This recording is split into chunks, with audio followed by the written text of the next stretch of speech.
종교개혁 운동은 근원으로 돌아가서 다시 시작하다는 신앙운동이었습니다. 우리 신앙의 근원이 어딜까? 바로 하나님의 말씀, 성경을 이야기합니다. 과거에는 교황이나 사제들의 말에 의해서 신앙이 좌우가 되었습니다. 그러나 종교개혁 이후로 하나님의 말씀인 성경에 우리 신앙을 의거하게 되었습니다. 하나님의 축복입니다. 유명한 라틴어 표현이 아드 폰테스, 여러분들도 자주 보셨을 겁니다. 이 말은 뭐냐면 원천으로라는 말입니다. 물이 시작되는 가장 시작점을 이야기하는 겁니다. 그 시작점으로 가자라는 것입니다. 이게 16세기 유럽 전역에서 발발했던 종교개혁 운동의 근본 정신이었습니다. 한편 종교개혁 운동에 또 대항하는 반종교개혁 운동이 있었습니다. 영어 표현으로 콘트라 레포르마치오라고 합니다. 콘트라라는 말은 뭐냐면 반대해서, 대항해서, 항거해서라는 접두어입니다. 종교개혁 운동이 벌어지니까 이 종교개혁 운동에 또 대응해가지고 가톨릭 교회가 벌였던 개혁을 말합니다. 이러한 과거의 반종교개혁 운동은 가톨릭 교회의 자체 개혁이었다면 오늘날의 개신교회들이 자행하고 있는 506년이 되다 보니까 우리도 그렇게 신선하지 않습니다. 자행하고 있는 과거 지향적인 비성경적인 행태들이 오늘날 개신교의 반종교개혁이라고 할 수 있는데 여러분 이거 참 부끄러운 일입니다. 오늘 제목은 반종교개혁에 대항한다라고 했습니다. 그래서 우리는 종교개혁을 찬성하고 반종교개혁에 대항해서 싸우는 전사들이지요. 물론 과거로 회개한다고 해서 고난 가운데 신앙의 순수성을 지키고자 했던 초대교회로 돌아간다면 이건 좋은 일인데 이게 아니라 번영 가운데 한없이 타락했던 중세교회처럼 돌아가고자 하는 시도들입니다. 목회자가 자기 아들에게 자기 교회를 세습하고 또 한없이 돈과 관계되는 일들이 교회 내에서 벌어지는 일들, 중세교회, 종교개혁으로 개혁이 되었던 그 중세교회로 다시 돌아가고자 하는 암암리에 벌어지고 있는 오늘날의 교회의 모습들이기도 합니다. 우리는 이러한 개신교 내의 반종교개혁에 결사적으로 목숨 걸고 대항해야 합니다. 여러분들, 분명 바른 개혁은 아프고 불편하고 또 힘듭니다. 그래서 506년 전에 종교개혁 운동 때처럼 오늘날도 의지적으로 스스로 쳐서 항상 바른 방향으로 개혁하지 않는다면 성도도 교회도 너무나도 자연스럽게 변질될 수밖에 없는 존재라는 사실을 인정해야 합니다. 나도 늘 새롭게 개혁하지 않으면 나도 변질될 수 있다라는 사실을 꼭 기억하세요. 오늘 본문에서 이러한 일을 기록하고 있죠.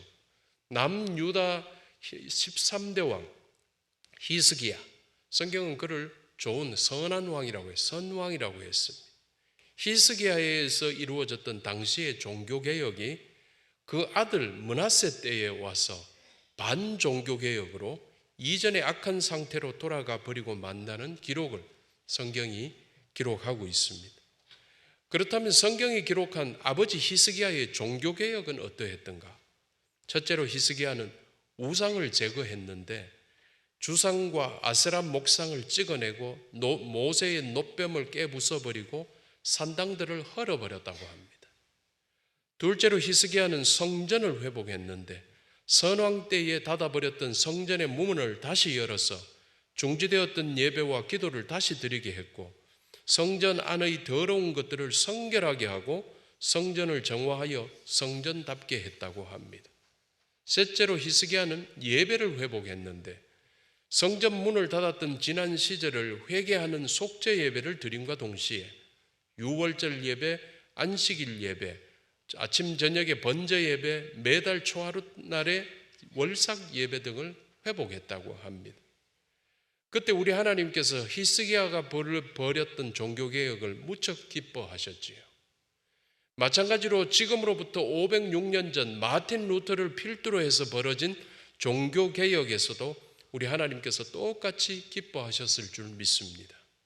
그러나 또 본문에서도 나왔듯이 아버지 히스기야와는 달리 그 아들 므낫세는 반종교개혁을 했습니다.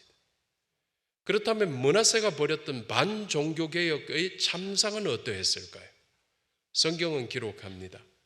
그는 히스기야가 헐었던 산당을 다시 세웠고 바알의 제단을 다시 쌓았으며 아세라 목상을 다시 만들었고 1월 성신을 다시 숭배했다고 합니다. 또 자기 아들을 우상에게 번제로 바쳤고 점치고 사수를 행했으며 영매술사와 그리고 무당들을 신임하고 옆에 두었습니다. 안타깝게도 이런 므낫세가 오랫동안 통치했기 때문에 이러한 참상이 이스라엘을 더욱 깊이 죄악 가운데 빠져들게 했습니다. 하나님을 기쁘시게 했던 선대 히스기야의 종교개혁을 철폐하고 죄악된 과거의 형태로 다시 되돌려 버렸던 것입니다. 성도님들, 이처럼 우리가 살아가는 오늘날의 사회에도 바른 개혁 운동이 지속되지 못하고 오히려 과거로 회귀하는 경우들이 참 많이 있습니다. 우리 교회는 어떤지 모르겠습니다. 여러분, 말씀 안에서 날로 개혁하는 순수한 교회 되기를 소망합니다. 오늘날 몇몇 교회들에 의해서 자행되는 반개혁적 실태는 참 비참합니다. 대표적으로 큰 교회라고 할 수 있는 우리 교단의 교회가 자기 아들에게 그 목회를 넘겨줬습니다. 총회 헌법을 위배해가면서 했습니다. 교단의 목사님들, 교회 사람들을 전부 반으로 나누었습니다. 자기를 지지하는 파와 반대하는 파로 나누었습니다. 교단은 지금 계속 싸움 속에 있습니다. 왜 이렇게 됩니까? 목회를 대물림한다면은 시골에서 정말 어렵고 힘들게 살아가는 곳을 자기 아들을 대물림시킨다면 사람들은 박수를 칠 일인데, 누가 봐도 누구나가 가고 싶어 하는 곳에 자기 아들을 한다는 것은 이거는 중세 때의 목회 세습과 똑같습니다. 그런데 이 일이 벌어지고 있는데 이 일에 대해서 더 이상 비판하지 못하게끔 또 돈들이 이렇게 난무합니다. 부정의 돈들이. 그래서 그 돈 때문에 또 교계가 흔들리고 있고 이렇게 갈피를 못 잡고 있습니다. 여러분, 분명한 것을 분명하게 생각하셔야 됩니다. 여러분, 이러한 교회들 속에서 성도들 혹시라도 여러분의 지인들이 있으면 나오게 해야 됩니다. 거기서 개혁의 그 교회를 만들어 갈 수 없습니다. 실패하고 있는 것입니다. 여러분, 우리 교회는 이렇지 말기를 바랍니다. 꼭 순수하게 말씀대로 여러분 교회를 지탱해 가시게 되기를 바랍니다. 므낫세가 친아수르 정책을 폈다고 하죠. 친아수르 정책. 강대국 아수르에게 친해지고자 했습니다. 그런데 친아수르 정책을 펴다가 보니까 아수르의 우상을 받아들일 수밖에 없었다고 하죠. 만약 여러분 아수르의 우상을 받아들여야 했다면 친아수르 정책을 쓰면 안 되는 거죠. 무엇이 더 우선이냐? 우리가 이렇게 세상을 살아가면서 우리 교회도 여러분의 신앙도 우선권에서 여러분 실수할 수가 있습니다. 예수보다도 더 귀하게 여기는 것 없어야 되고요. 말씀보다도 더 우선하는 것 없어야 됩니다. 이 원칙을 반드시 가져가야지만이 우리도 우리 순수성을 지킬 수가 있는 겁니다. 우리가 세상 바라보기 시작했다면 우리 신앙도 변질되기 시작했다고 보면 될 겁니다. 그러므로 성도님들 정말 오직 예수님만 바라볼 수 있기를 바랍니다. 시대가 변하고 또 요즘 시대가 어떤 시대인데 그런 말 하지 마십시다. 신앙은 어제나 오늘이나 영원토록 동일한 겁니다. 우리 예수님이 우리 구주 되심, 누가 대신 나 대신 예수님 대신 죽어준 분이 있나요? 예수님밖에 없습니다.